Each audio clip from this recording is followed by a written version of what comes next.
Now, the US House Speaker John Boehner has just been speaking. He signalled that he's keen to get started on fiscal cliff talks with President Obama. And his re-election shows that people also want something for nothing. That's according to our next guest, who claims the US is just steps away from financial ruin, and the real fiscal cliff is a dollar crisis.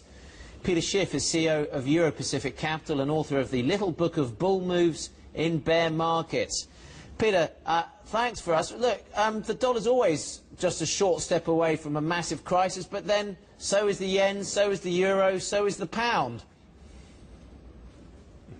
Well, that's the problem with fiat currencies when you have no intrinsic value. But I would say that we are much closer to a cliff than the other countries that you mentioned, because our economy is inherently more unstable. We depend on the charity of the rest of the world. We have enormous current account and trade deficits that have to be funded. The world has to keep lending us money, despite the fact that there's no possibility that we can ever pay it back with legitimate money. We either have to default or we have to inflate.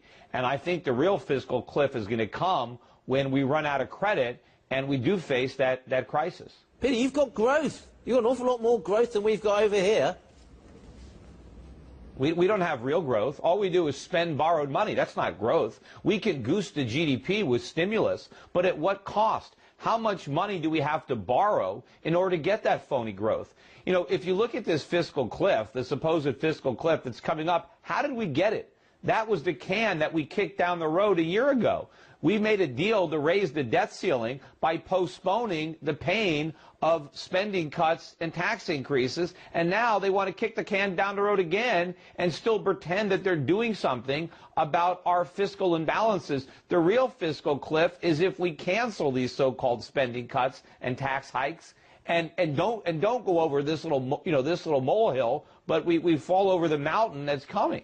If we assume that we go down a path where we print even more and then we start to inflate, what do you think is the highest level of inflation on exit from these events that Bernanke would feel was nonetheless a success?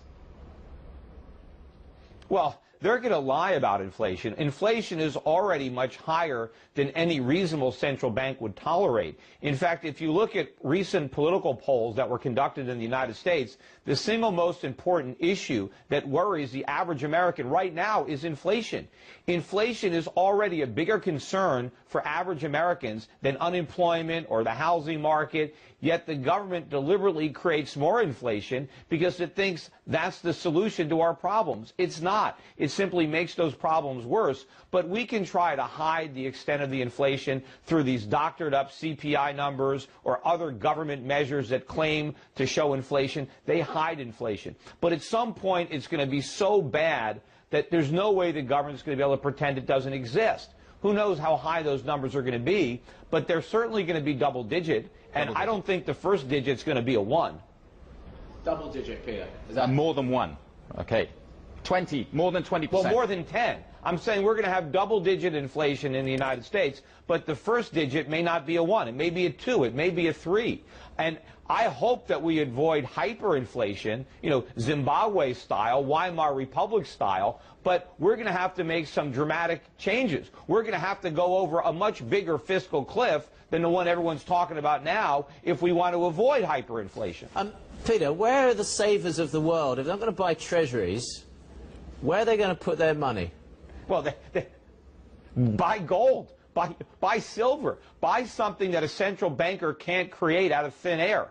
And if you want to buy stocks, look at some of the emerging markets, look at some of the resource-based economies that still have sounder fundamentals, where the governments aren't as reckless. Maybe they have surpluses, they have trade surpluses, they have higher savings rates, they don't have as much regulation, they don't have as big a social welfare state, they don't have people looking for something for nothing, collecting Social Security, Medicare, welfare programs like that. Look for countries that have more freedom and less government, and that's where you can invest. But own real things. You know, get dividends on stocks. Don't clip coupons on bonds, because the biggest losers are going to be the savers, unfortunately. And we need savings. That's where economic growth comes from, under consumption and saving, yet we have central banks punishing people for doing exactly what we need them to do.